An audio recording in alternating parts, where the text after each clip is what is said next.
Olá a todos, muito bem-vindos para mais um vídeo do canal. Nesse vídeo eu vou resolver o limite de seno de x dividido por x quando x tende a zero, só que eu vou resolver ele de várias formas diferentes.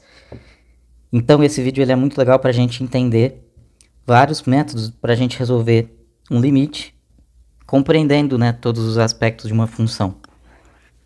Bom, a primeira forma que eu vou resolver vai ser usando o L'Hopital.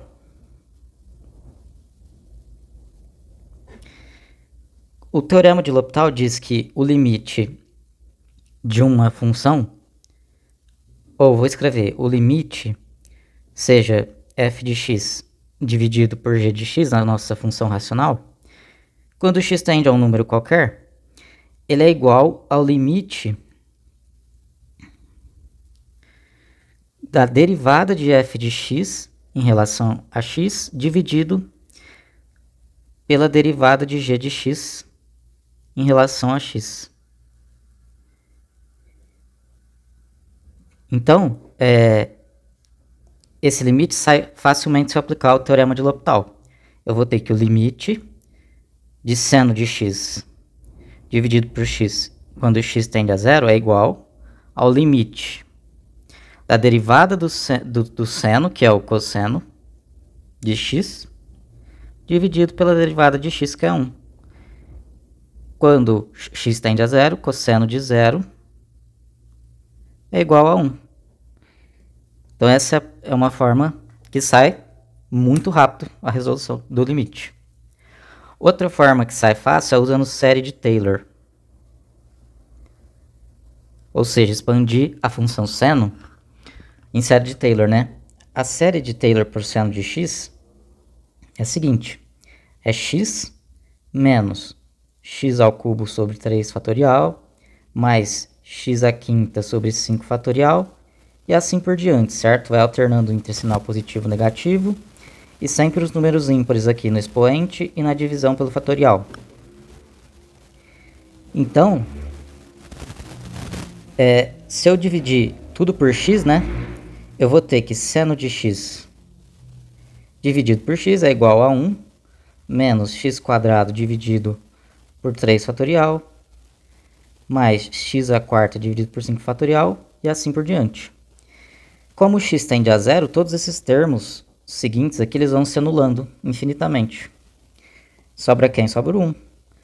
Então, com isso a gente chega à conclusão que o limite de seno de x quando x tende a zero é 1.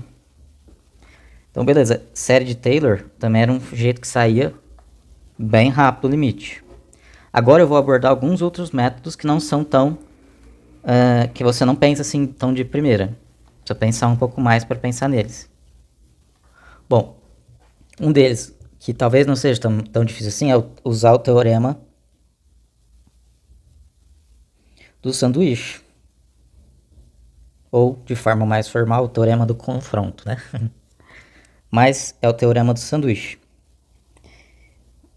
Como que a gente faz, então, né? A gente sabe que o seno de x é uma função limitada na imagem. Ela está sempre entre 1 e menos 1. Então, uma coisa que eu posso concluir é que a função seno de x ela é sempre menor ou igual a 1. Certo? E se eu dividir para x maior que zero, se eu dividir essa equação, eu vou ter que seno de x dividido por x continua sendo menor ou igual a 1. Certo? Porque eu estou dividindo o seno de x, isso aqui vai continuar sendo menor ou igual a 1. E eu sei também que a função cosseno x, ela também fica entre menos 1 e 1. Então, isso daqui é maior ou igual a cosseno de x. Por quê? O cosseno de x ele nunca passa de 1. Então, essa equação é válida para x maior que zero, certo? Então, aplicando o teorema do sanduíche, né, eu vou fazer o limite de cada termo. Eu vou ter limite de cosseno de x quando x tende a zero é menor ou igual ao limite de seno de x sobre x quando x tende a zero, que é menor ou igual ao limite de 1 quando x tende a zero. Isso aqui vai tender o limite de x a zero de cosseno de x, a gente já viu isso aqui é 1. implicando, portanto, que esse limite aqui é igual a 1, pelo teorema do confronto, certo? Então essa era uma forma de fazer. Tem uma outra forma de fazer usando o teorema do confronto, que é considerando o seguinte: o seno de x é menor ou igual a x e menor ou igual a tangente de x. Essa inequação ela é válida, eu vou explicar por quê. Bom, avisa que o círculo trigonométrico, né? O laranja aqui é o seno x e o azul aqui é a tangente de x. Para qualquer valor x de ângulo, o seno ele é menor ou igual à tangente, né?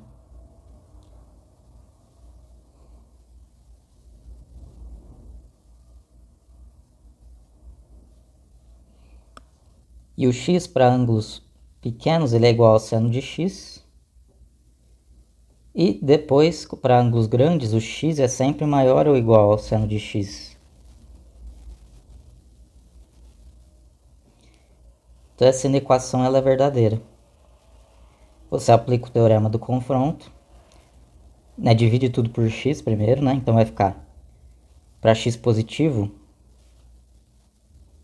seno de x dividido por x é menor ou igual a x dividido por x, menor ou igual a tangente de x sobre x. Então, seno de x sobre x é menor ou igual a 1, que é menor ou igual a tangente de x sobre x. Então, eu vou pegar aqui nossa equação, eu vou dividir ela toda por seno de x.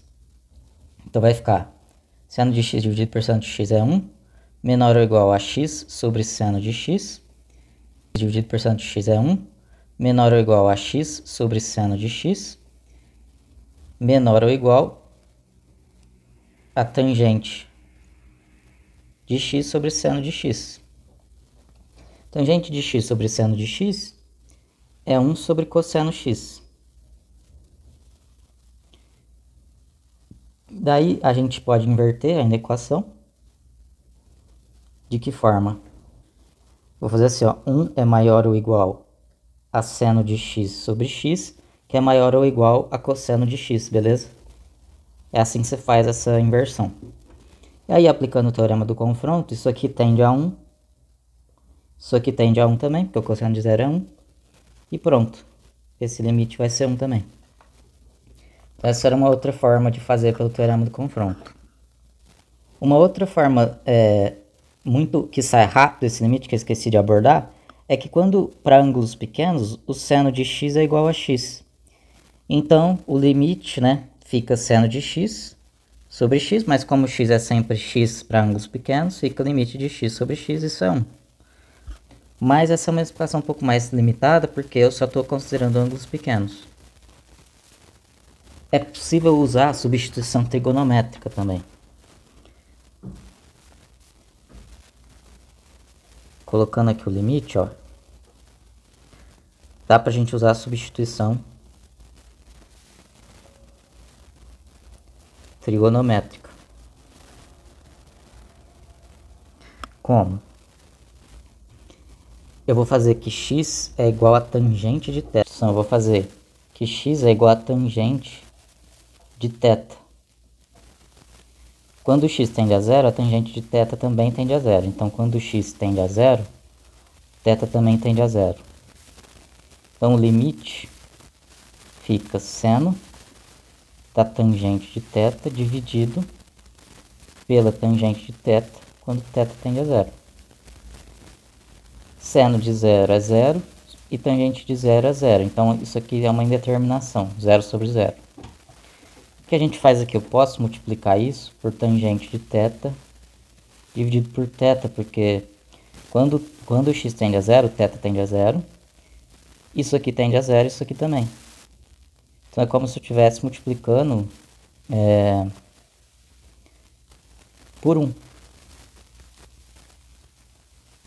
Para ângulos pequenos, né? Seno de θ é igual a θ, né? E tangente de θ também é igual a θ. Que é igual ao seno de θ, né? Então, separando esses dois limites, né, usando as propriedades operatórias de limite, a gente vai ter que o limite de θ quando tende a zero, de seno de tangente de θ, sobre tangente de θ, vezes o limite quando θ tende a zero de tangente de θ sobre θ. Cada um desses limites tende a 1. É sabido, né, que isso daqui vai tender a 1 para ângulos pequenos.